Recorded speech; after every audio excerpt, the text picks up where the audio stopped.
Hi guys, welcome back to explore literature. इस video के अंदर हम डिस्कस करेंगे रविंद्रनाथ टैगोर की एक बहुत ही interesting poem when my play was with thee. अगर आपने चैनल को अब तक सब्सक्राइब नहीं किया है तो प्लीज़ पहले वो कर लीजिए and also share this video with your friends. Alright, so now without wasting much of your time let's start the topic. बात करें पोइट की तो रविंद्रनाथ टैगोर जी का बर्थ हुआ था 7 मई 1861 में कोलकाता वेस्ट बंगाल के अंदर। उनके फैमिली की बात की जाए तो he belongs to a prominent Bengali family और वो सबसे यंगेस्ट थे उनके टोटल 13 भाई बहनों के अंदर। उनके फादर का नाम था देवेंद्रनाथ टैगोर एंड वो एक लीडर थे ब्रह्मो समाज के। तो वो एक रिलीजियस सेक्ट था 19th सेंचुरी बंगाल के अंदर। आई होप आपने पढ़ा होगा। पोइट्री की बात करें तो टैगोर की जो पोइट्रीज़ हैं वो काफ़ी ज़्यादा फेमस हैं वर्ल्ड वाइड। उनके मेजर वर्क्स को देखें तो गीतांजलि, मानासी, सोनार तोरी, बालक्का, ये सारे उनके फेमस वर्क्स हैं। उन्होंने काफ़ी सारी नॉवेल्स और शॉर्ट स्टोरीज भी लिखी हैं जिनमें से कुछ हैं Gora, Ghare Baire, the home and the world and there is a grain of sand. तो ये सारी उनकी शॉर्ट स्टोरीज़ हैं जो कि काफ़ी फेमस हैं और डिपिक्ट करती हैं रूरल जो बंगाली लाइफ है उसको। इन्होंने काफ़ी एसेज और आर्टिकल्स भी लिखे हैं जो कि काफ़ी फेमस हैं ऑन डिफरेंट टॉपिक जैसे कि सोशल, कल्चरल और पॉलिटिकल इश्यूज़। ये जो हमारी पोएम है when my play was with thee by Rabindranath Tagore, ये इंडिया की मोस्ट सेलिब्रेटेड पोइट्रीज में से एक है और फर्स्ट नॉन यूरोपियन है रविंद्रनाथ टैगोर जी, जिनको नोबेल प्राइज मिला था लिटरेचर के अंदर 1913 में। ये पोइट्री कलेक्शन ऑफ पोएम्स जिसका नाम है गीतांजलि सॉन्ग्स ऑफरिंग, उसका पार्ट है। और ये जो हमारा वर्क है गीतांजलि, उसके अंदर 103 टोटल पोएम्स हैं। ये पोएम डिस्कवर करती है या फिर कहें एक्सप्लोर करती है थीम्स ऑफ स्पिरिचुअल कनेक्शन को, divine love, innocence of childhood. यहाँ पे टैगोर ने काफ़ी सारे जो मेटाफर्स हैं उनका यूज़ किया है एक रिलेशनशिप को इस्टेब्लिश करने में कि एक जो बच्चा है उसका क्या रिलेशन होता है डिवाइन जो भी नेचर है, पावर है, उसके साथ। Then he suggest a time of pure unselfconscious joy, मतलब कि बचपन में इंसान कितना प्योर होता है, उसका कितना डीप बॉन्ड होता है नेचर के साथ। As we grow we turn into a selfish being. तो वो सारी बातें इन्होंने यहाँ पे बताई है। जो ये पोइट्री है वो फ्री वर्स में लिखी गई है। बड़ा ही ऐसा टैगोर स्टाइल है वो डिफरेंट सा और बड़े ही फ्लूइड और नेचुरल एक्सप्रेशंस हैं इस पोइट्री के अंदर।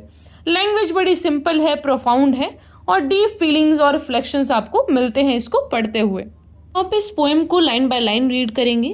When my play was with thee, I never questioned who thou wert.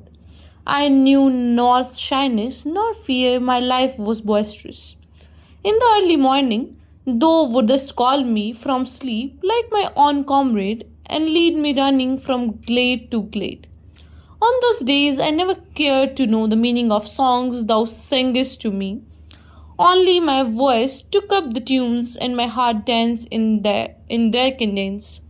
Now, when playtime is over, what is the sudden sight that has come upon me? The world with eyes bent upon thy feet stands in awe with all its silent stars.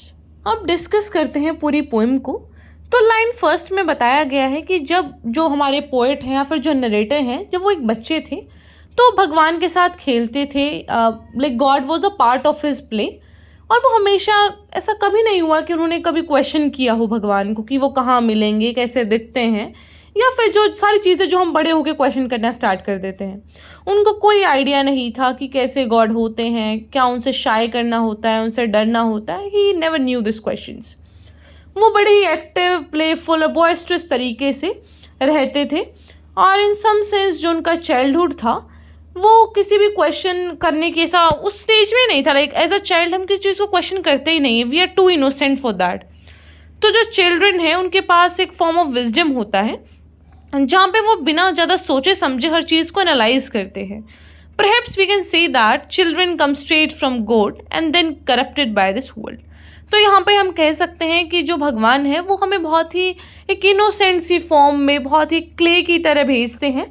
बाद में जो society है, जो हमारा environment है, वो हमें mould करता है। तो फर्स्ट लाइन से हमें ये देखने को मिलता है। देन नेक्स्ट सेकेंड लाइन जहाँ पे सीन दिखाया गया है अर्ली मॉर्निंग का कि जो भगवान है वो उन्हें उठाते थे ऐसा स्लीप से। तो यहाँ पे बहुत ही एक जॉयस सा एक रिलेशन दिखाया गया है कि कैसे भगवान उनके साथ खेलते हैं, उनको उठाते हैं, उनको एक दोस्त की तरह बुलाते हैं। तो वो कोई ऐसा सेंस ऑफ एक हायर और लोअर नहीं है कि भगवान सुप्रीम है, वो एक छोटे बच्चे हैं, तो ऐसा कुछ नहीं है। वो अपने दोस्त की तरह उनको ट्रीट करते हैं। He has learned anything about fear and worship of the God. उन्होंने अभी कुछ नहीं सीखा है, ना डरना सीखा है, ना कोई भी वर्शिप सीखा है भगवान का।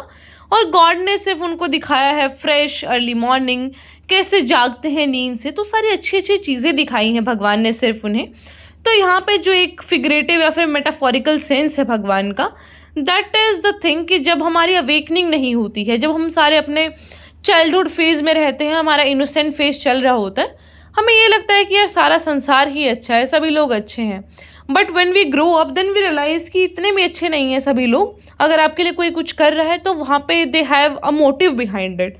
कहीं ना कहीं तो छोटा मोटा तो मोटिव रहता ही है हर चीज़ को करने के पीछे। फिर आती है लाइन नंबर 3। वहाँ पे जो नरेटर है या फिर पोइट बोल सकते हैं हम, तो यहाँ पे जो पोइट है वो बताते हैं कि बचपन में जब उनका चाइल्डहुड फेज था, उन्होंने कभी नहीं सोचा कि क्या भगवान है, उनके बारे में जानना, उनके बारे में समझना, वो सारी चीज़ों को बिल्कुल ध्यान नहीं देते थे। और यहाँ पे जो भगवान है उनको कंपेयर किया गया है म्यूज़िक के साथ, कि जो पोइट हैं वो डांस करते हैं उस म्यूज़िक पे, उन गानों पे, विदाउट अंडरस्टैंडिंग देयर मीनिंग। कि हमें कुछ सॉन्ग्स अभी भी होते हैं at present, like I listen to few songs जिनका मुझे मतलब नहीं पता, बट हाँ भाई वाइब आ रही है। तो वो सारी चीज़ें यहाँ पे कि वो बचपन में ही used to enjoy the things, उनको मतलब नहीं समझ आ रहा है बट हाँ मज़ा आ रहा है। तो he sing with God, his heart dance to the tunes, कि समझ कुछ नहीं आ रहा पर अच्छा लग रहा है। तो ये सारी सेंस हमें मिलती है लाइन 3 से। Then the last line is line number 4। यहाँ पे जो लाइन है वो बोली गई है जब पोएट थोड़े से बड़े हो जाते हैं, तो अपने एडल्ट या फिर मैच्योर स्टेज में वो ये लाइन लिखते हैं, बोलते हैं कि when his youth finishes then he suddenly realizes that the entire world, the entire huge magnificent world with all its stars is looking in awe at God's feet। कि जब वो बड़े हुए उनको रियलाइज़ हुआ कि भगवान तो उनसे कितने बड़े हैं, वो एक डिवाइन फिगर है, कहाँ वो एक बच्चे। जहाँ वो बचपन में उनसे कनेक्ट कर पाते थे, now God is the other being, कि उन्होंने पूरे संसार को बनाया है, हम सब उनके बच्चे हैं। तो पूरे यूनिवर्स को वो इस तरीके से देखते हैं जैसे कि भगवान उन्हें ऊपर से देख रहे हों, और हमारे लिए वो एक बहुत ही जायंट ऐसा एक स्प्लेंडेड यूनिवर्सल बीइंग है। And it can not even look completely eight God, कि हम भगवान को पूरी तरीके से देख भी नहीं सकते, हम पूरे यूनिवर्स को भी नहीं देख सकते। तो वो कितना ऑ और वंडर का एक नोशन है, आइडिया है। Now that he has understood who God actually is, he overcome with awe and fear. अब उसे जब समझ आ गया है कि कौन है भगवान एक्चुअल में, तो अब उसे वो सेंस ऑफ एक डर भी कह सकते हैं एंड एक सरप्राइज भी होता है अबाउट द आइडिया कि एक्चुअल में भगवान कौन है, वो क्या कर सकते हैं, उनके पास क्या पावर है। और भगवान अब उनके ना तो दोस्त रहे हैं, ना पहले की तरह वो उनके साथ खेलते हैं, अब उनका बचपना जा चुका है। Alright, so this was all about this poem. I hope आपको समझ आया होगा। कोई भी क्वेश्चन क्वेरी जो भी है उसे आप पूछ सकते हैं। I will address this in the comment box.